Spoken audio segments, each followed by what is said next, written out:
Hello, hello, hello. Je vais essayer d'inviter Brian.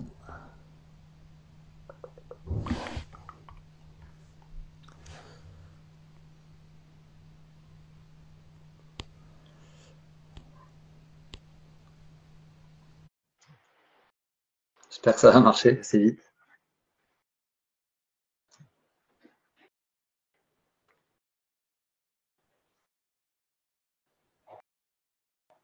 Salut Théo, ouais, ouais, normalement ça devrait être enregistré à la fin de l'enregistrement. Normalement, Instagram nous propose d'enregistrer et de diffuser directement, donc j'espère que ça va fonctionner. Il faut juste qu'on n'ait pas de problème de connexion à ce moment-là, mais normalement ça devrait marcher.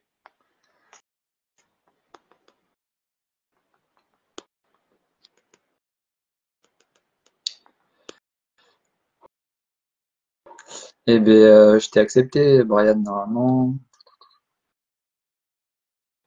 Là, je viens de t'accepter de nouveau. Je vais réessayer.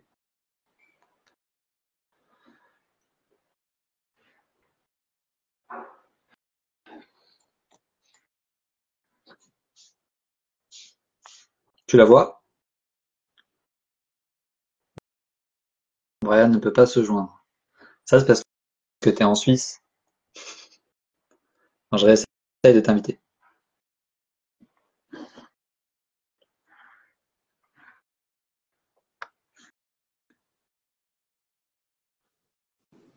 Ah, ah, voilà, parfait. Nickel, c'est bon? C'est tout bon, Ouais. ça marche. Désolé, c'est à cause de mon Wiko. Xiaomi. Ah, t'as bien retenu. Salut Brian, Salut Mathieu.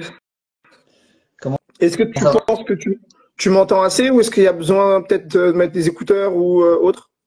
Je t'entends impeccable. Peut-être Ok. les autres vont me dire, mais moi je t'entends très bien. C'est bon pour toi aussi? C'est clair chez Moi, je toi? t'entends. Ouais, c'est clair, c'est nickel. Ok, bon bah parfait. Merci pour ceux qui rejoignent. L'objectif d'aujourd'hui, c'était de partager nos conversations en fait qu'on a eues avec Brian en privé, parce que comme on se disait en off, on s'envoie des articles et on rigole, mais en fait, on s'est vraiment posé des questions et on s'est interrogé sur quelques papiers, et puis bah, on s'est dit peut-être qu'on pourrait partager le fruit de nos réflexions dans un live comme ça, de manière un peu informelle. Et donc c'est l'objet de la discussion d'aujourd'hui sur les pathologies du membre inférieur et particulièrement un cas, euh, un type de pathologie qu'on va développer après. Mais peut-être que d'ailleurs, d'abord, Brian, tu veux te présenter pour ceux qui ne te connaissent pas. Ouais. Bah, je m'appelle Bran Nitré, kinésithérapeute qui travaille en Suisse, sur Genève actuellement. Euh, je suis également coach en athlé, pas coach officiel, mais en tout cas, je coach des gens en prépa physique en athlé. Et une prise en charge majoritairement musculo-squelettique, tournée sur la douleur, les problématiques nerveuses et vasculaires, et également formateur dans les problématiques nerveuses et vasculaires. Ça va, rien que ça. Et Présentez-vous, monsieur Gonzalez. donc je m'appelle Mathieu Gonzalez Bandrés.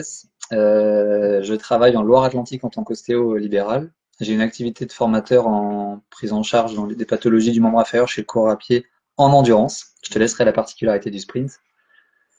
J'entraîne aussi à mes heures perdues la semaine. J'ai 5 personnes que j'entraîne régulièrement maintenant, soit en prépa physique pour des objectifs divers et variés, soit en endurance, principalement en course à pied et un peu de triathlon. C'est pas en structure, mais voilà, c'est de l'entraînement comme peut-être toi, tu le fais.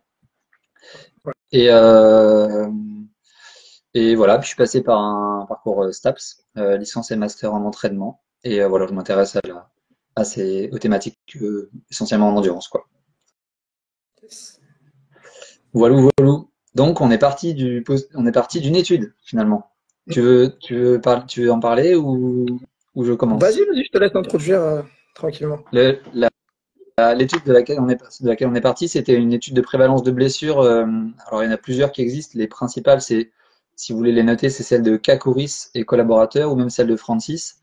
Et globalement, ces études, elles sont en accord. Les principales parties les plus blessées chez le coureur à pied, c'est le genou, le segment jambier, la cheville, et si on les met dans l'ordre, c'est syndrome fémoro-patellaire, syndrome de stress tibial, et c'est ça en partie qu'on va développer après, fascite plantaire, fracture de stress tibial et mollet, tendon d'Achille, grosso modo. Simplement, il y a quand même pas mal d'hétérogénéité dans les papiers, ne serait-ce que dans les populations, dans le moyen de recenser les blessures aussi. Alors, comme tous les papiers ont des biais, hein, mais par exemple, il y a un grand moyen de recensement des blessures en course à pied, c'est le questionnaire. Et le questionnaire, par exemple, on demande aux gens où est-ce qu'ils se sont blessés l'année passée, et les gens répondent. Il y a pas mal de papiers comme ça, par exemple, récemment sur les blessures en triathlon, en course à pied dans le triathlon, et c'est des questionnaires à remplir. Et à ça, on colle des diagnostics, par exemple, de Donc, c'est pas syndrome de un stress. diagnostic médical alors. C'est vraiment les gens qui déclarent d'eux-mêmes un autodiagnostic, quoi. Il y a de ça. Il y a de ça. Il y a de ça. Et il y a aussi une autre problématique qui nous permet mal d'apprécier, on va dire, la teneur de cette littérature sur les blessures, c'est que la définition de blessure dans la littérature, dans les sciences du sport et principalement dans la course à pied, en fait, mélange des gens qui sont blessés, donc il y a une lésion d'un tissu, et des gens qui présentent un épisode douloureux. Et aussi, on peut appeler blessure, si on prend par exemple un auteur qui s'appelle Yamamoto, c'est comme ça qu'il définit la blessure, c'est l'arrêt de l'entraînement pour une cause de douleur, de plainte, de gêne, voilà, de Mm. blessure avérée, on ne sait pas tellement. Et donc voilà, on est parti de ça, on s'est dit, mais finalement, bah, qu'est-ce qu'on fait? Et surtout, eh ben, il avait l'air de manquer certaines pathologies, dont Mm. une principale qui t'intéresse surtout toi, Ouais. qui est... Qui est le syndrome des loges. Ça m'intéresse particulièrement parce que j'ai travaillé sur le sujet et pour le coup, on m'a envoyé, quand je travaillais à Paris, pas mal de patients avec cette suspicion. Et à la base, avec cette suspicion ou pas, des patients qui avaient été envoyés pour des claudications intermittentes, des douleurs liées à la course, mais souvent avec un retard de diagnostic très long. Quand je dis très long, c'est, je dirais, entre 4 et 10 ans pour les patients que j'ai eus au cabinet. Dans les études, ils parlent de 2 ans, avec de la chance. Et encore, bah là, sur Genève, il y a 2 semaines, un patient qui m'avait été envoyé par son coach, Xavier Téchen, qui travaille dans la course à pied également, qui avait été opéré après des années d'un syndrome des loges, sauf qu'il a en plus l'artère poplitée, et donc il a du mal à s'en sortir. Et donc c'était intéressant, je pense, qu'on discute ensemble du gap qu'il pouvait y avoir justement entre ce que eux observent sur des déclarations qui sont peut-être pas de manière, qui sont pas faites de manière extrêmement rigoureuse, mais au moins ça permet de au moins faire l'état des problèmes principaux sur la course à pied. Le genou prend beaucoup, les entorses de cheville, medial stress syndrome, etc., etc. Surtout, sachant que moi je viens pas du tout de ce milieu. Et justement, heureusement que on en a discuté ensemble, parce que moi à la base je viens du sprint. Et au niveau du sprint, le type de blessure est totalement différent. Donc, c'est vraiment comprendre qu'il y a une grande distinction entre les sports de vitesse et les sports d'endurance, où il y a par exemple l'étude de Pascal Édouard et collaborateurs sur les disciplines olympiques liées à la course, où il a différencié hommes et femmes, et concrètement, on voit exactement la même chose, mais par contre, la vraie différence se fait sur le type d'épreuve effectuée par les athlètes. On se rend compte que lorsque ce sont des épreuves à type de sprint, du saut en longueur, 60, 110 mètres haies, on va dire jusqu'à 200 mètres, les blessures les plus fréquentes sont les ischios. Ça peut être très facilement, surtout en compète. Alors que pour les blessures en compétition qui amènent un arrêt du compétiteur, on est beaucoup plus sur des déchirures du mollet ou des atteintes du segment jambier ou du genou. Donc chez marathoniens, coureurs de plus de 1005, etc. Et pour les disciplines combinées, ceux qui font du DK, etc., bah là, ils se prennent un peu tout dans la gueule, malheureusement. Et Ouais. donc, c'était pour moi intéressant d'en parler parce que bah, on n'a jamais retrouvé cette notion de syndrome des loges. Et moi, en fait, qui suis aussi atteint de syndrome des loges, c'est pas grave. Hein. Bah, en fait, en tant que sprinter ou en tant que personne qui fait du sport de manière très intense sur une très courte durée avec pas mal de pauses, ça n'affecte pas ou très peu ma performance sportive. Alors que on croit observer que chez les coureurs de long, dont tu t'occupes, ça a un impact beaucoup plus important. Pour ceux qui ne savent pas, le syndrome des loges, c'est une ischémie transitoire de surpression au sein des loges. L'étiologie elle est multiple, elle est très peu claire parce qu'il y a plein de facteurs de risque qui peuvent s'accumuler, des antécédents de fractures qui modifient le lit vasculaire, des insuffisances veineuses poplitées, un diabète, un fascia un peu trop épais et ou tendu. Bref, le diagnostic se fait pourtant pas de manière particulièrement compliquée. Et pourtant, bah, comme on l'a observé dans les papiers, c'est absolument pas mentionné. Alors que je crois que j'en observe. Les gens qui ont été formés en vascu ont bien signifié qu'eux aussi en observaient. Les podologues que je connais me disent qu'ils en observent aussi pas mal. Toi, je sais pas quel est ton retour de coach et d'athlète.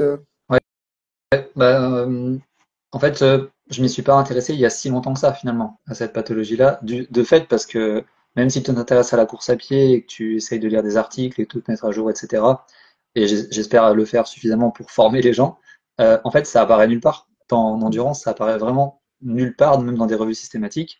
Et il faut aller chercher sur des populations particulières cette donnée-là, finalement. Donc, on en parlera après. Donc, par exemple, chez des gens, surtout chez les militaires, euh, mais par exemple, moi, j'ai pas beaucoup de militaires à côté de chez moi, il n'y en a quasiment pas. Du moins, dans les corps d'armée, hors gendarmerie, quoi. Mais du coup, j'en rencontre, maintenant que j'en cherche, j'en rencontre un peu. J'en rencontre 2 à 3 par an, grosso modo. Mais voilà, c'est vrai que c'est pas c'est pas un gros pool de patients au cabinet, mais c'est des gens qui sont vite aidés si on arrive à repérer facilement le tableau clinique avec eux et d'en discuter. Et surtout, t'en parleras peut-être après, mais c'est des gens qui sont souvent en échec thérapeutique. Parce que, Oui. euh, parce que bah, on traite un syndrome de stress tibial, on traite un syndrome fémoro-patellaire, on traite un syndrome de la bandelette, et en fait, du coup, c'est pas ça. Donc c'est logique qu'il y ait un échec. Et le plus souvent même, bah, la classique que j'ai eue chez quasi tous mes patients, c'était la périostite. La soi-disant périostite qui dure depuis des années à chaque fois que le patient commence à courir. Là, c'est déjà, selon moi, un élément qui devrait augmenter notre niveau de vigilance face à un syndrome d'éloge. Le fait qu'une périostite ne lâche pas, elle reprend tous les ans, etc. Et cliniquement, ce à quoi on pourrait s'attendre d'un patient qui a un syndrome d'éloge, c'est ou pendant l'exercice, ça l'arrête, donc une claudication intermittente, ou immédiatement après l'exercice, les loges qui sont gonflées, très raides, sensibles, et qui ça peut être accompagné de troubles neuro ou pas en plus. Et le truc, c'est que le schéma clinique va beaucoup dépendre de quelle loge a été atteinte. Parce que donc, si c'est une loge antéro-externe, souvent ça va être la périostite. Hein. Je mets des grosses guillemets, hein, ce n'est pas du tout une périostite, qui va être ressenti et ça peut amener à un drop foot chez certains patients, une perte de contrôle des muscles éverseurs du pied. Et le problème, c'est qu'il n'y a pas que cette loge qui est atteinte. Déjà, il me semble que plus de 60% des patients qui ont des syndromes des loges ont au moins 2 loges. Ça, ce qui va poser problème également dans le diagnostic, parce que si on, lors des examens qui permettent de mettre en évidence un syndrome des loges, si le diagnostic n'est pas fait de manière totale et correcte, on passe à côté du traitement, tout simplement. Le patient peut se faire opérer une fois, puis mais ça va pas mieux. Au final, on va se réopérer. J'ai eu exactement ces cas chez des patients.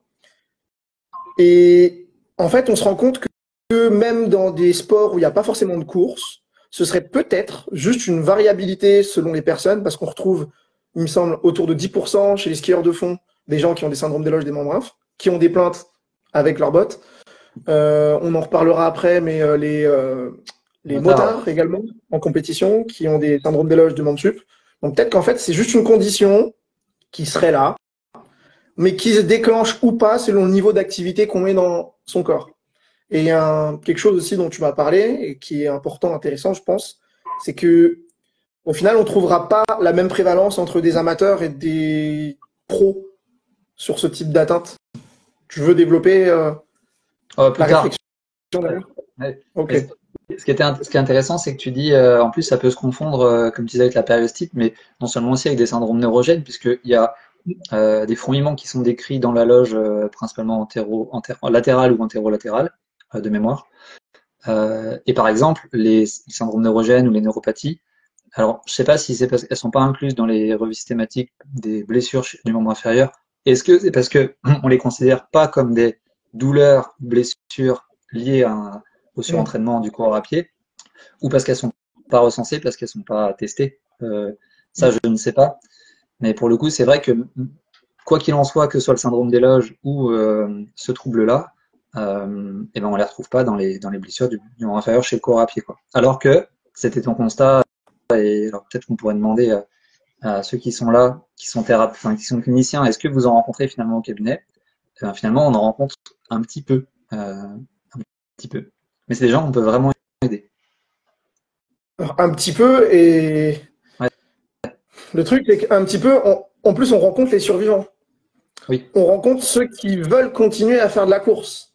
Parce qu'il y a au final plein de carrières qui peuvent être stoppées à cause de ces douleurs. Euh, c'est tout bête, mais si tu décides de te mettre à courir pour X, Y raison, perdre du poids parce que ça te fait du bien ou autre, mais qu'à chaque fois que tu décides de courir, tu as l'impression de te prendre des coups de batte de baseball dans les tibias à chaque fois, à chaque fois, à chaque fois, bah au final, c'est sûr que ça va diminuer, un, ou tes performances, deux, bah, la chance que tu arrives à un niveau type marathon, trail ou autre, quoi. Donc, il ouais, me semble ouais, carrément.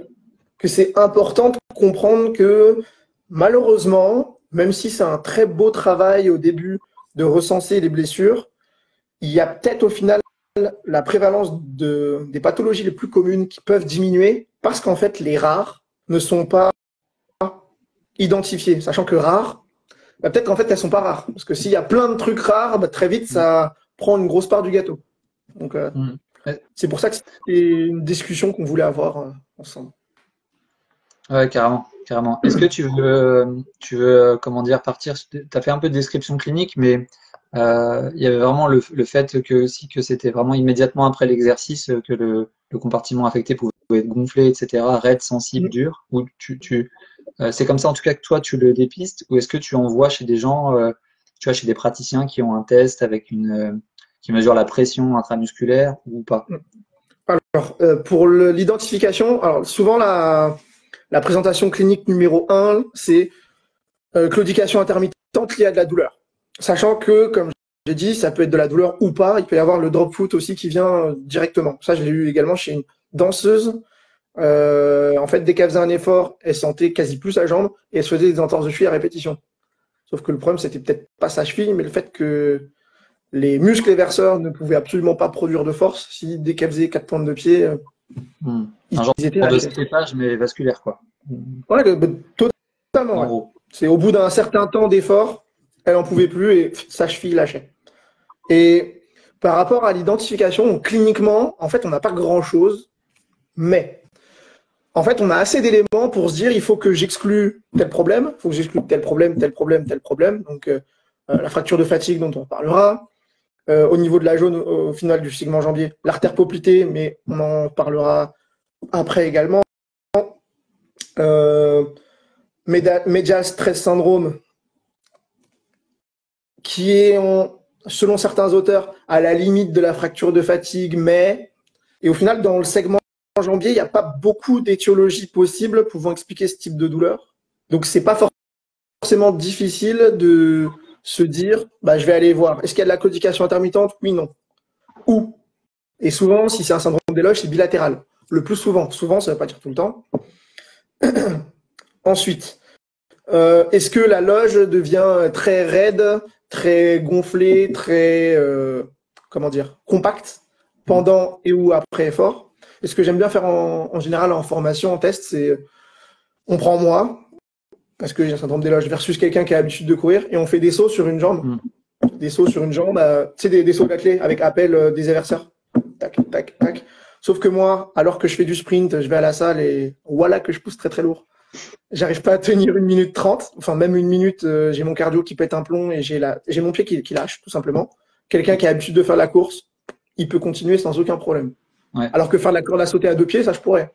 Mais là, comme je demande un effort maximal, ça me sèche. Et un autre petit outil qui peut aider à identifier les syndromes des loges, c'est la marche en pente.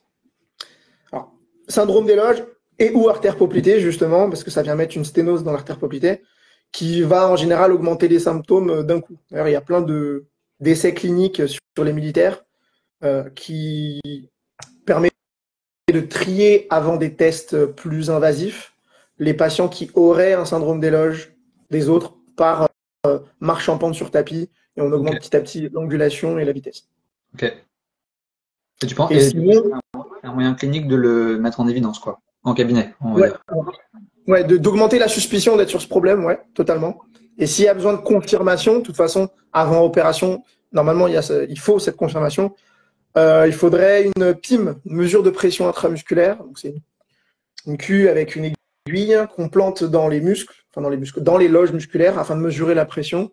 Et à certains critères, mais qui ne sont pas forcément très bien, où les auteurs ne sont pas forcément d'accord, parce que plus le temps avance, et plus on se rend compte qu'il faudrait qu'on soit peut-être plus rigoureux sur ces critères et plus dur. Ok. C'est les critères de Pedowitz, où on se disait qu'avant, au-delà de 30 mm de mercure, on considère qu'il y a un syndrome d'éloge pour les loges du membre inférieur. Alors qu'on se rend compte que déjà entre hommes et femmes, c'est pas la même chose. Les femmes, on va peut-être plus parler de 24 mm de mercure, les hommes Hmm. 26. Et ça dépend des loges. Il y a un Ok. ou deux points de différence selon les loges pour capter le maximum de patients pouvant nécessiter de la chirurgie. C'est bien, c'est clair. Parfait. Il y a une question qui a été posée par Victor. Il demande s'il y a des données sur la quantité de pratiques, on va dire, moyenne ou minimale, tu vois, qui pourrait induire ce genre de symptômes. De mémoire et à ma connaissance par rapport au papier qu'on a lu là sur les militaires, c'était d'ailleurs pas mentionné, je crois. Leur Mm. nombre d'heures de pratique de course, je crois, il y avait que la durée des symptômes et le temps d'apparition des symptômes à l'effort, il me semble. Mais est-ce que Bah, tu as le des truc, données là? bah, en fait, tu as dit les bons trucs. C'est que c'est le temps d'apparition des symptômes selon les patients. C'est pas l'activité qui va amener à ce problème, mais c'est peut-être juste l'activité qui met en avant le fait qu'il y avait un problème. Je sais pas si c'est clair. Dans ma Ouais, tête, c'est très clair, mais peut-être que c'est pas clair quand je l'explique. C'est la personne a le syndrome d'éloge ou pas. Voilà. En fait, si on lui fait une PIM avant-après effort, c'est là. Mais si la personne ne court pas, ça lui pose aucun problème, donc on s'en fout. Par contre, si ça lui pose problème parce qu'elle fait un effort, là, ça peut poser problème. Et ça peut nécessiter une prise en charge ou conservatrice ou chirurgicale. ouais, ouais, carrément. Il y a une question sur des petites hernies locales. Il me semble qu'il y avait à peu près une dizaine de pourcents des patients dans un papier qui avaient des hernies faciales, je crois, sur les loges. Ça te parle, cette stat ou... Ouais, c'est rare, donc c'est pas du tout fréquent chez ces patients, mais ça peut être un autre élément qui peut mettre la puce à l'oreille. Et Ouais, d'ailleurs, bah, en plus, en parlant de syndrome d'éloge, je sais qu'aussi on s'était envoyé, enfin, on était tombé sur des vidéos qui parlaient des traitements des syndromes d'éloge mm, conservateurs, surtout, mm. où il suffisait juste de modifier la course ou pas. Alors, et ça vient beaucoup de papiers de Diebal et collaborateurs, si je ne me trompe pas, où ils ont eu des séries de cas, papier puis après revue systématique, des séries de cas de patients qui ont pu s'améliorer après un traitement physio, donc le traitement physio qui était constitué de massage, étirement, mais surtout modification et ou de la cadence et ou get to training, mais ça je pense que tu en parleras beaucoup mieux que moi après. Mm. Et ce que moi j'ai trouvé drôle, c'est que c'est les effets positifs qui ont été mesurés, c'est que les patients, en fait, au bout d'1 kilomètre de course, avaient énormément de douleur. Après les 6 semaines de traitement, donc avec tout ce que j'ai cité comme traitement, ils ont pu faire 2,5 km. Grosse progression. Ils vont pas devenir marathoniens. Ceux qui ont réussi à tenir le programme et à reprendre. Ouais. Et du coup, je pense que ça peut être cool que tu développes un peu c'est quoi le get training Ouais, pour les bah, gens. c'est une technique de modification de foulée qui est hyper répandue dans la course à pied en endurance. On entend souvent le moyen le plus fréquent pour modifier la foulée, c'est de modifier la cadence de course. C'est l'outil numéro un, on va dire le levier numéro un. C'est celui qui est utilisé dans les cas cliniques sur les militaires atteints de syndrome d'éloge et d'observer en fait leur retour à l'activité. Il y a plusieurs options en général. on a tendance à augmenter la cadence. Donc, dans les papiers, par exemple, si vous prenez les papiers de Jean-François Esculier ou un papier de l'année dernière, là, il y a 2 ans, de Anderson, globalement, c'est soit cadence plus 10%, soit cadence 180 imposée, grosso modo, dans ce qui est faisable. Il y a aussi des gens qui proposent des focus externes, donc de se focaliser sur plus de petits pas, juste plus de petits pas, ou courir entre guillemets plus vite mais garder la même vitesse. Donc ça sur tapis c'est facilement réalisable. Il y a aussi des modifications du site de pose de pied. Donc globalement, la majeure partie des praticiens proposent de l'arrière vers l'avant-pied. C'est ce qui se fait assez souvent. Quid quand on est déjà sur l'avant-pied si on a le problème. Mais c'est quelque chose qui se fait. Il y a aussi on peut aussi, par exemple, augmenter un cycle ou diminuer un cycle, donc pousser plus derrière, pousser moins derrière, aller chercher plus de vent, moins de vent, et aussi on peut jouer sur le bruit. Le sous-entend, enfin comment dire, le postulat, c'est de dire bon bah si on joue sur le bruit, on diminue les forces d'impact au sol. Donc là, ça a peu de rapport avec le syndrome des loges, mais le présupposé, c'est les forces d'impact au sol sont très associées aux blessures du membre inférieur. Je fais juste une parenthèse pour ça. C'est très associé dans la littérature, c'est même pas très associé, c'est associé à une pathologie et c'est les fractures de stress tibiales. Le reste, qui est cohérent. Ouais, ce qui est cohérent. Le reste des pathologies, il n'y a pas d'association très claire avec la force d'impact, ni sur la vitesse d'application. Donc la vitesse à laquelle la force est appliquée, donc en gros la vitesse à laquelle on heurte le sol, et qui n'est pas dépendante du poids de la personne non plus, ni avec la quantité. Mais c'est plus une gestion de l'impact en fait. Et la grosse différence par exemple entre la marche et la course, par exemple quand on marche, il y a X force d'impact au niveau de la cheville et X force d'impact au niveau de la hanche, X force d'impact au niveau du genou. Et quand on court, en fait, ça fait x2 au niveau de la cheville en moyenne, hein, x2 au niveau de la hanche et x5 au niveau du genou. Et c'est une des explications potentielles de pourquoi les douleurs se situent plus au genou. Okay. Voilà. Mais voilà. Et donc, globalement, le but du gait retraining, c'est de modifier tout ça. Et dans le syndrome des loges, on peut imaginer, vu les papiers qui existent, que et ce qu'on peut faire intentionnellement quand on est entraîneur, c'est qu'on essaye de diminuer l'activité en fait des releveurs, finalement. Peut-être surtout si la pompe est lourde, chez un militaire, par exemple. Oui. Ça peut paraître logique. Et c'est vrai que ça a l'air de fonctionner. Quand on regarde le papier d'Anderson, là, c'est vrai que ça baisse. En tout cas, ça a l'air de fonctionner sur un paramètre, c'est l'activation du tibial antérieur. Et donc, ça le baisse à 2 moments, en phase d'appui et en phase de retour aérien. Donc, en gros, ça évite un mouvement un peu, entre guillemets, parasite, qui serait de relever le pied en phase retour, ce qui est peut-être cool en sprint. Oui. Mais en endurance, discutable, on va dire. Là peut-être c'est vrai, j'ai pas de papier pour appuyer ça, j'ai pas de données, mais Victor posait la question et je pense qu'il l'aurait deviné parce qu'il était très bon connaisseur du domaine. On peut supposer que des gens qui ont une activité des releveurs du pied en phase de retour, qui plus est avec une pompe lourde, et à l'extrême, si c'est dans le bout de chaussure que le poids est situé, bah peut-être ça peut augmenter un peu le risque. Mais par contre, on n'a pas de données sur les facteurs de risque de syndrome des loges, à ma connaissance, en course à pied. Enfin, je sais pas si toi tu en as. Ben, j'ai envie de dire, de toute façon, on peut se baser sur les données qui existent. Parce que moi, j'en ai une, justement, que j'ai bien analysée. L'étude de Zimmerman et collaborateurs, je crois, de 2017. Je me trompe pas. 2019. Où ils ont pris juste. Ce qui est bien, c'est qu'en fait, on peut faire plein d'études sur les militaires. C'est un peu comme les rats albinos. Genre, ils écoutent de toute façon. Donc, ils ont pris des patients, des militaires, qui étaient sujets à donc déclaudication du membre inférieur. Et là, ils ont fait un vrai bon diagnostic. Donc, ils ont fait la PIM dans les loges pour se rendre compte que eux, les patients, qui prenaient pour l'étude, avaient un syndrome des loges dans la loge antéro-externe. Ils ont pris ces patients qui étaient sur liste d'attente pour une fasciotomie, donc l'opération pour gérer en général ce type de problème. Et tous ces patients ont bénéficié d'un traitement conservateur, comme tu as dit, get retraining, comme tu as bien pu comme tu as bien pu le décrire, plus changer les chaussures tous les 500 km, si je ne me trompe pas, plus des efforts en marche en pente, en gros, exposition graduelle classique. Alors, Cette étude, elle est géniale parce que la conclusion est à nuancer plus. Je vais vous lire la conclusion. Un programme de traitement conservateur pour un syndrome d'éloge des membres inférieurs a permis à 65% des patients de reprendre leur service actif, sans chirurgie.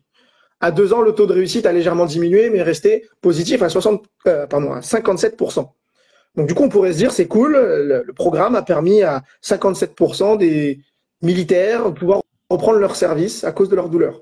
Mais dans ces 57%, il y a plus de la moitié qui ont dû, donc les 57% survivants, la moitié a dû changer de service. Pour des services militaires, beaucoup moins, la moitié. Il me semble que c'est même les 3/4. Non, la moitié. 57%, dès 57% ont dû changer de service pour un service beaucoup moins exigeant et qui reproduisait beaucoup moins de douleur parce que ou ils en pouvaient plus, ils ont demandé une mutation, ou au final ça a été la chance pour eux et donc ils ont pu continuer leur service militaire, pas forcément au même poste. Donc, déjà 57% de 57%, ça fait plus beaucoup. Ouais. Et parmi les restants, au final, ils ont repris leur service, mais pas forcément sans douleur. C'est ça le truc, c'est que du coup, on sait que le traitement conservateur a pu aider des patients dans une certaine mesure, mais globalement, si on prend cette data et on analyse les autres sur le sujet fait de manière quasi équivalente, on se rend compte qu'il y a moins de 20% des athlètes militaires, j'insiste sur ça, qui peuvent bénéficier du traitement conservateur. Et pourquoi j'insiste sur militaire? C'est que au final, les militaires, eux, ils peuvent courir tout droit. Ils peuvent avoir le temps de réfléchir à comment ils courent. Ils n'ont pas un chrono particulier. Je vois où tu veux en venir. Ça va peut-être être différent pour des sportifs que tu as en soins ou des footballeurs, des athlètes du lacrosse, du football américain, du hockey sur gazon. On se rend compte que la plupart de ces athlètes-là ont besoin de la chirurgie pour aller mieux sur le long terme. Ouais. Qui plus est, en plus, pour le coup, souvent c'est des efforts qui sont intenses ou maximaux ou sous-maximaux dans le foot. Enfin, il y a quand même une grosse plage d'endurance, mais ce qui est déterminant dans la performance, c'est les efforts sous-maximaux ou maximaux dans le foot, par exemple. Et en fait, ces gens-là, tu peux pas leur dire de courir à 180 pas par minute, même si c'est ce qui est testé dans la littérature, c'est impossible. Sur la pointe de pied, surtout. Ouais, voilà, c'est impossible. De toute façon, sur la pointe de pied, il y a de grandes chances que le gars qui fait une accélération au football, de base, il y a de grandes chances qu'il soit sur la pointe de pied. Tu n'as pas un sprinter qui attaque talon, c'est pas possible. Tu pètes le talon. Voilà. Concrètement. Et même, de manière entre guillemets naturelle, je déteste ce mot, mais de manière naturelle, mais quand la cadence augmente et la vitesse augmente, la pose de pied tend à être vers l'avant, finalement. Donc, chez ces gens-là, tu peux pas en fait faire de get training. Et c'est là aussi, on s'était dit, ok, c'est cool parce qu'on avait entendu des traitements conservateurs prononcés par des professionnels. On s'était dit, bon bah peut-être que ça marche, on va aller voir dans la littérature et c'est ce que tu as été faire. Et donc c'est testé sur des militaires, mais de fait, le gars qui pratique un sport collectif, tu peux pas lui demander de courir à 180 pas par minute, c'est impossible. Non. Et la chance, à la limite, comme j'ai dit au tout début, c'est que si c'est des sports très explosifs comme je fais, avec énormément de pauses, ça peut ne pas trop, et j'insiste sur le pas trop, poser problème. Par contre, si on est sur une journée de compétition, autant vous dire que j'en chie. Et ça, c'est mon opinion, mon avis. Quand j'ai des patients qui viennent me voir avec une symptomatologie de syndrome d'éloge qui pourrait ressembler, etc., si leur périmètre de course ne dépasse même pas 10 minutes, je préfère les envoyer se faire opérer. Plutôt que perdre 6 semaines à arriver maximum à 20 minutes. Sauf que s'ils ont envie de courir beaucoup plus, ils vont nettement mieux récupérer, surtout qu'en plus, il me semble, on avait parlé des délais. Des délais de reprise et de... Mais finalement, tes chiffres, ils rejoignent ceux de là, ils rejoignent par exemple les chiffres qu'on a trouvés en moto. On va pas autant parler directement de cette partie-là, mais en moto, dans les statistiques, il y avait, je crois que c'était sur 110 pilotes qui avaient déclaré avoir un syndrome d'éloge dans la FFM. Il y avait à peu près la moitié, grosso modo, qui avait été satisfait qui avait dû être opéré, pardon. Et 80% de ces opérés ou 90% qui étaient très satisfaits de l'opération. Et les autres avaient bénéficié d'un traitement conservateur, par choix, certainement, et seulement un quart était satisfait finalement du traitement conservateur. Alors on pourrait, Et ça dépend de la moto. et ça dépend de la moto. Si c'est un Exact. petit, j'allais dire petit calibre, si c'est un petit moteur, ça peut passer. Et d'ailleurs, c'est même ce qu'on observe chez les coureurs, c'est que s'ils passent de petites motos à grosses motos, là on déclenche beaucoup plus facilement de syndrome des loges. Ou si c'est de la motocross, il y a beaucoup plus d'adaptations possibles. Et pareil, le traitement, en fait, c'est un peu comme pour les syndromes des loges. Il n'est pas physio. En fait, il est beaucoup plus coaching, gestion de l'effort, gestion de technique, plus se servir du tronc ou être tendu sur les bras plutôt que absolument griffé, freiner avec tous les doigts plutôt que juste deux doigts. Au final, c'est de la gestion d'entraînement et on retrouve également la même chose, par exemple, au JJB, au Jiu-Jitsu brésilien, où en général, les amateurs, les premières sessions, ils vont y aller à fond, avoir des prises très très fortes. Ils vont pas terminer la séance parce que en général, ils sont tout gonflés dans l'avant-bras, ils peuvent plus se servir de leurs mains parce qu'ils ont juste plus de force. Alors que si tu prends des pros, et c'est ce qui rejoint tout ce qu'on a dit au début, les pros ont une meilleure gestion de leur technique normalement. Ils savent mieux placer les efforts, quand avoir une prise forte, quand juste avoir une prise pour tenir, etc., etc. Donc c'est ce qui fait que, en fait, ça peut aussi mettre des freins à des carrières et il y a des beaux papiers, pas forcément sur le syndrome des loges, mais sur juste les blessures ou les incidents qu'on pourrait qualifier de blessures chez les athlètes jeunes, c'est que ça termine des carrières très très facilement ou par frustration ou parce qu'il y a une espèce de plafond vert de performance ou si ton athlète il n'est pas capable de courir 11 km dans un match de foot, il ira pas loin. Et c'est pas parce qu'il est nul, parce que son corps ne le permet pas pour le moment. Alors que la chirurgie qui est plutôt simple, je parle bien de cette chirurgie, qui permet un retour au sport quasi complet en 4-5 semaines. De tous les patients que j'ai eus, c'était ça. En plus, sachant que le programme de course, c'est quoi? C'est 6 semaines. Ouais, c'est ça. On se disait en off Ouais. que en fait, peut-être à 3-4 semaines, ils auraient peut-être même couru plus, finalement. Oui, c'est même sûr, oui. Mm.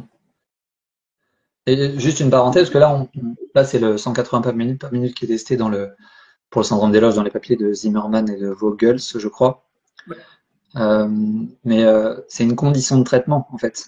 Là, je fais juste une petite précision, mais là, il y a aussi la pratique du gait retraining qui a été évaluée donc pour d'autres pathologies du membre inférieur chez le coureur, hein, mais en préventif, finalement, on va se dire, bon, bah, chez le préventif, c'est très tendance, on va se dire, bon, faut faire attention que les gens se blessent pas en changeant leur technique. Et donc, on va regarder si finalement, 180 pas par minute avant, bah, ça marche bien. En fait, ça change pas grand-chose, finalement. Donc, on peut l'envisager comme une intervention potentielle sur certaines pathologies. Comme tu l'as dit, pour le syndrome des loges, a priori, ça tend à diminuer les symptômes et à pouvoir faire reprendre certaines personnes Ouais, voilà. sur quelques kilomètres après quelques semaines.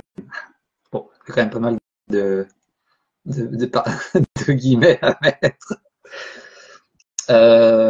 Mais il faut se dire que quand on regarde, parce qu'il y a pas mal de papiers qui disent, ou de gens qui utilisent des papiers qui évaluent le changement de biomécanique de course en disant, bah tiens, regarde, le gait retraining c'est forcément préventif puisque ça change la biomécanique de course. Oui, mais c'est des paramètres mécaniques.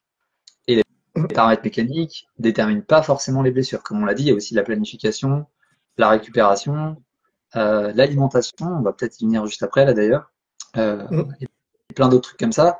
Et du coup, on s'intéresse à des pathologies moins inférieures, on a des options de traitement, alors que finalement, parfois, l'option de traitement aussi, c'est de s'intéresser à la personne. Il y avait une question d'ailleurs à ce sujet dans le chat, peut-être on reprendra d'ailleurs toutes les questions au À fur et la à fin, mesure. parce qu'il me semble que tu dois quand même y aller après.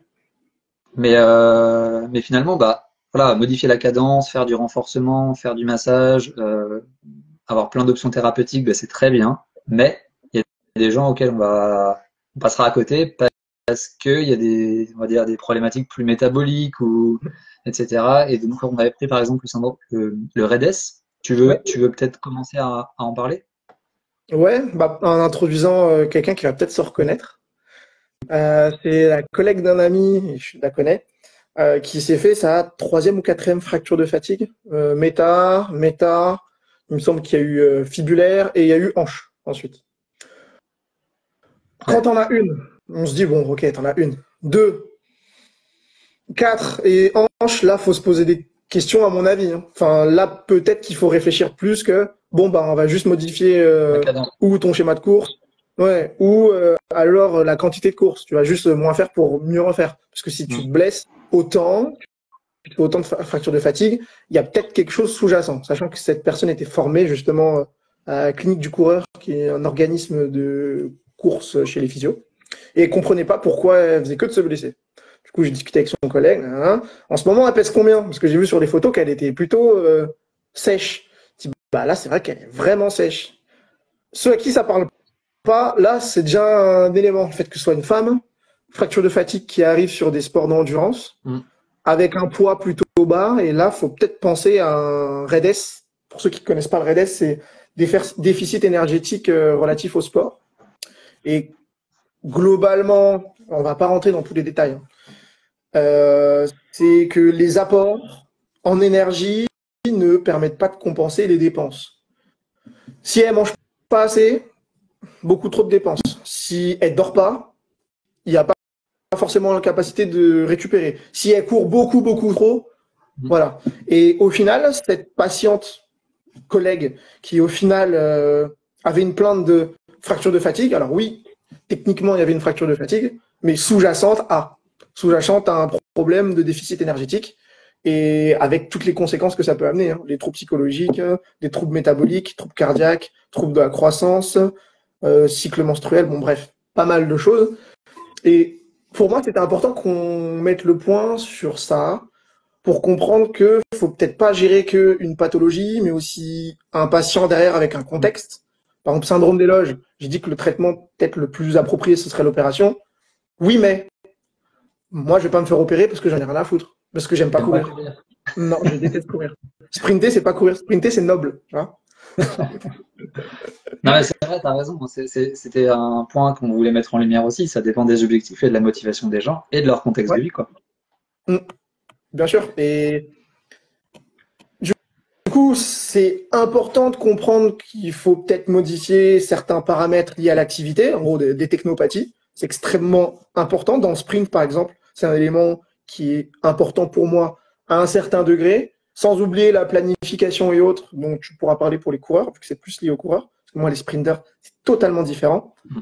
Mais pas oublier également tous les contextes qui peuvent amener à des blessures ou qui peuvent mimer des blessures classiques qui sont plus spécifiques et nécessitent pareil une prise en charge ou urgente ou autre, comme le RDS et comme plein d'autres trucs. Et du coup, bah, Ouais. par rapport à la planification, est-ce que toi, pour tous tes patients qui ont des douleurs en lien avec la course, tu te dis il faut changer le pattern, comment tu gères la planif, Bah, raconte. j'essaye de prendre en compte un peu tout, hein, comme on disait. Après, c'est vrai que c'est bateau comme phrase, mais finalement, on n'a pas parlé, mais c'est aussi intéressant de tester le matériel. Le matériel, grosso modo, c'est donc chez le coureur à pied en endurance, hein, je vais reprendre les propos de mon ami Clément Potier, mais je les trouve hyper justes. C'est soit un gros problème, soit on s'en fout, concrètement. Donc, si par exemple il y a un défaut, je sais pas, de stabilité, qu'on observe un fort valgus, qu'on manque le stress tibial, etc., alors qu'il y a des pathologies répétées sur le tibia, bon bah dans ce cas-là, peut-être qu'il y a un vrai problème de matériel ou de capacité à stabiliser l'appui. Ça, du coup, on le fait de manière différentielle en testant le matériel, quoi, finalement, et en testant les capacités fonctionnelles du membre inférieur. Et après, là, c'est vrai que quand ça revient, euh, je vais peut-être pas demander, enfin, là, je vais demander la planif de la personne, savoir comment elle s'entraîne, mais de prime abord, sur une blessure aiguë, un premier épisode, je vais peut-être pas y venir tout de suite, sauf si vraiment je vois que c'est abusif et qu'il y a un comportement type biais du survivant majeur, je Mhm. m'entraîne comme Kylian Jornet parce que Kylian Jornet, c'est un extraterrestre, quoi. Donc, euh, je vais juste revenir sur un petit point parce que tu as mentionné tout à l'heure le REDS et tu parlais des femmes. Et c'est vrai que pour le coup, elles sont malheureusement elles plus concernées par le REDS. En plus, parce qu'il y a des questions hormonales derrière et des questions de reprise de blessures, notamment les fractures de stress tibial. Chez la femme, on sait qu'à posteriori, alors on pense que c'est secondaire, mais elle gère moins bien l'impact et que avant finalement. Mhm. Elle gère moins bien l'impact que les autres populations et elle gère moins bien l'impact qu'avant. Et du coup, chez ces personnes-là, dans les recos, par exemple, du REDS, ils recommandent, bien sûr, de faire l'état des lieux de la planification, de l'alimentation, du sommeil, des bilans hormonaux si nécessaire, bref, tout ce qui est comportemental, mais aussi d'avoir une supplémentation en vitamine D et en calcium, pour le coup. Et ça tendrait à faire diminuer un petit peu le risque de survenue de nouveau du fracture de stress tibial, pardon. Voilà, c'était juste la petite parenthèse, mais je la trouvais importante. Comment? Et tu utilises, toi, parfois des questionnaires avec tes athlètes pour identifier peut-être un REDS ou Il y autre? a le REDS Ou Act qui existe. comment? J'ai pas entendu. REDS Act qui Ok. existe, un petit questionnaire qu'on peut trouver facilement. Pour le coup, mais non, j'en utilise pas. Sinon, je prends la planif, effectivement, et j'utilise des unités arbitraires. J'utilise un TRIMP, un Training Impulse simple. Et donc, en fait, ça prend en considération pas que le kilométrage, parce que souvent on a tendance à prendre que le kilométrage, mais le kilométrage, ça veut rien dire de dire, voilà, on va faire, même en prévisionnel, hein, on va faire augmenter le kilométrage de 10%. Enfin, ça veut pas dire grand-chose, quoi, finalement. Mais ça prend donc la RPE, le temps, ce qui mis en relation avec le kilométrage, induit l'intensité, pour le coup. Et je regarde s'il y a des fluctuations vraiment fortes ou si c'est, comment dire, linéaire, mais linéaire sans jamais de rupture de récup, quoi. C'est-à-dire que la Hmm. personne, elle a bien compris, par exemple, le principe de graduel, mais en fait, elle s'est jamais arrêtée. Graduel à l'infini. Voilà. La courbe est comme ça, et ça s'arrête jamais.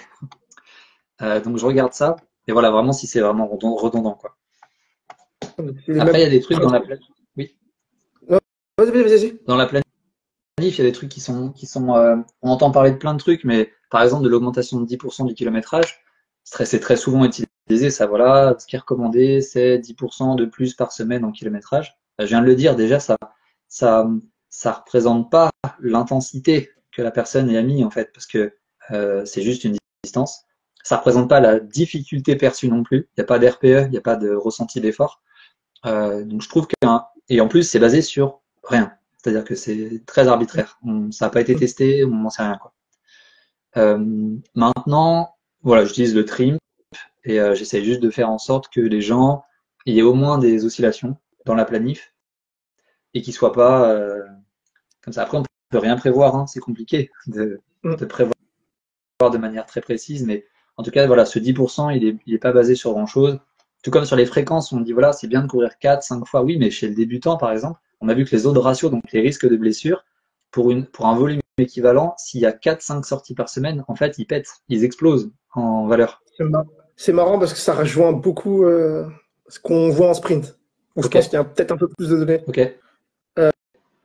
Par exemple, le volume de sprint, et j'insiste sur sprint, hein, pas course à haute vitesse, maximal qu'on donne par exemple à des sprinteurs. Donc ça, c'est pour ce que peuvent se bouffer des Olympiens. 1 km 6, on est déjà trop. ouais. J'ai déjà vu ça en sortie d'été. Un coach qui avait donné en moyenne dans la séance entre 1 km 6 et 2 km de sprint aux athlètes. Autant dire que dans les 3 semaines, il y a la moitié qui ont pété, quoi. Pareil, les entraînements sprint, pas plus de 2 fois par semaine. Ou alors, si c'est 3 fois, va falloir serrer les fesses et croiser les doigts. Ou vraiment mettre du micro-dosing.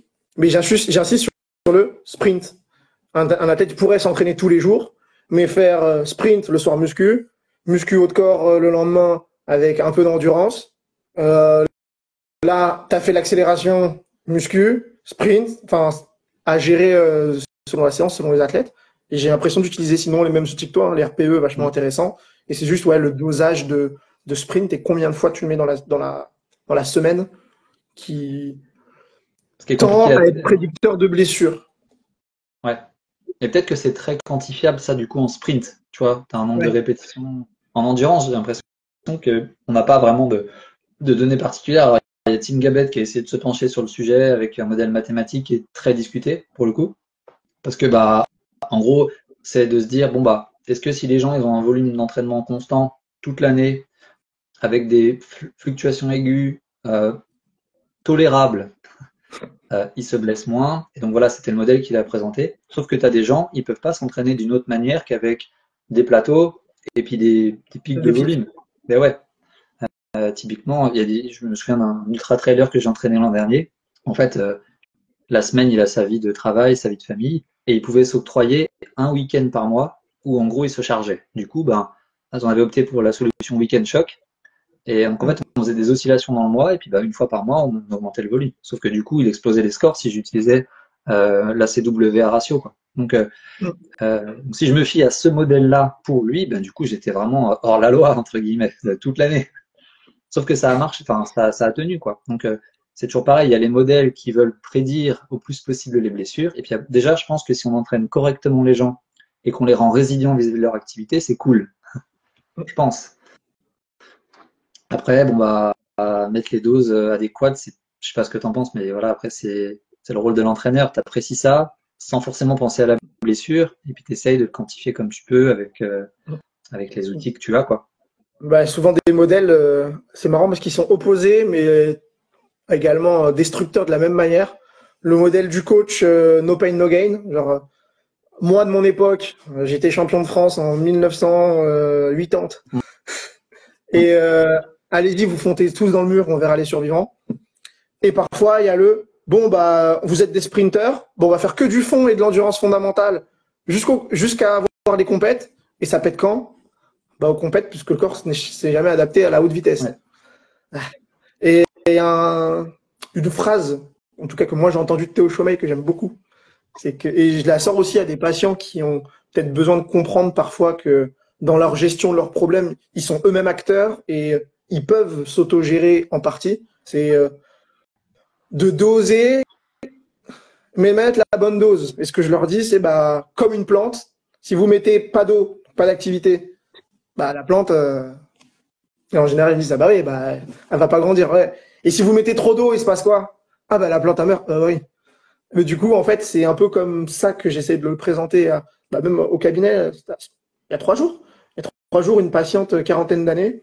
L'histoire est marrante. Enfin, marrante. Pas pour elle, mais elle a eu son 4e enfant il y a 4 ans. Et là, elle a 40, je crois 42. Et enfin, elle a énormément de temps pour elle. Donc, elle travaille et tout, mais elle veut refaire de l'activité comme avant. Donc, elle se met à faire de la course. Première sortie, elle fait 15 km. Elle se dit, putain, je me sens bien. Bon, bah, je vais renvoyer. Au bout de 2 semaines, elle s'est pété le mollet et le fascia plantaire rompu. Ah, ok. Et en fait, elle voulait pas arrêter. Elle dit c'est trop important pour moi, je veux reprendre. Du coup, la manière dont je l'ai amenée à se dire que ce serait peut-être une bonne chose de prendre soin d'elle pour une vision moyen terme, long terme, ce serait peut-être de la décharger, mais sans lui dire non, vous arrêtez, vous mettez des béquilles. C'est bah vous êtes une plante, mettez la bonne quantité d'eau et vous allez vous rendre compte que si vous avez des douleurs en marchant déjà plus d'1 heure, c'est peut-être que vous mettez trop d'eau dans la plante. Et là, c'est marrant parce qu'elle a dit, enfin, à la fin de la séance, elle était contente de mieux comprendre que c'était pas une punition. Si là, je lui demandais de mettre une béquille peut-être pendant 1-2 semaines pour qu'on puisse mettre plus, sachant que son objectif, c'est de recourir. Donc, la gestion, faut pas voir le trop, faut pas voir le jamais, faut osciller, échanger, comme tu as dit. Je pense que c'est des bons moyens d'observation de patients avec la RPE, bien sûr. Ouais, important, il faut au moins une variable interne, quoi. Au moins. Si on devait faire un récap de tout ce qu'on a fait. Tu le fais? T'as l'air motivé. C'est pas le poste. Ouais, donc on a vu que il y a pas mal de données sur la prévalence des blessures du membre inférieur chez le coureur à pied, surtout en endurance, là pour le coup, puisque c'était le thème. Mais qu'a priori, il y avait quand même certaines pathologies à laquelle il fallait penser. Donc on a cité le syndrome des loges, qui est un diagnostic différentiel, notamment de la périostite, du syndrome du stress tibial. Je rajouterais quand même aussi des douleurs neurogènes et du syndrome fémoro-patellaire ou antérieur knee pain, douleur antérieure au genou, parce que ça peut se confondre quoi, sur la partie antérieure, antérolatérale en tout cas. Les bandelettes tibiales aussi, j'ai retrouvé pas mal de neuro qui n'étaient pas des bandelettes en fait. Exact. Exact, c'est vrai. T'as mis une belle vidéo d'ailleurs hier. Ouais, avant-hier, un patient. Toi, tu connais les ischémies transitoires de nerfs Ou en fait, voilà. Bref. Ouais, non, mais c'est bien. Il a un problème. C'est bien de le rappeler, surtout que par exemple, là, le syndrome fémoro-patellaire, c'est un diagnostic d'exclusion, quoi. C'est le syndrome fémoro-patellaire. Si ça ressemble à un syndrome fémoro-patellaire, dès lors qu'on a tout testé, toutes les autres conditions. Ouais. Voilà. Il y en a d'autres, hein. Il y a par exemple une inflammation de la graisse de Hoffa. J'ai eu ça sur 2 jeunes patientes l'an dernier, une ophite. Pas dans la littérature, alors ça pourrait être dans antérieur knee pain, mais pas dans la littérature. On avait parlé du pad plantaire aussi, des pathologies du pad plantaire, pas trop dans la littérature non plus. Alors peut-être qu'elles sont dans les aponeuropathies, je sais pas. Sachant que je crois avoir écouté un auteur qui disait dans une revue narrative que pour lui, c'est son avis et c'est vraiment intéressant que les pathologies de PAD, ce serait peut-être beaucoup plus prévalent que les vrais fascites plantaires. Ok. Ah, c'est intéressant. Et il disait que, par exemple, si tu fais un strap et que tu mets le pad sur le côté et que le patient arrive à recourir sans douleur derrière direct, il y a peu de chances que ça pourrait être une fascite plantaire. À vérifier, je ne vais pas te cacher que la course à pied, je déteste. Donc au pire, je t'enverrai tout ça dès que je vois un papier. Ouais, ok. Après, on a vu donc bon, comment on pouvait mettre en évidence, tu as expliqué comment on pouvait mettre en évidence de manière clinique déjà le syndrome des loges chez le coureur à pied. Après, les différentes modalités de traitement, bon, à voir selon les objectifs et les attentes du patient, pour le coup. On a vu qu'il y avait quand même un outil qui était testé dans la littérature, mais que ça devait pas être il devait pas être généralisé pour l'instant, c'est le gait retraining.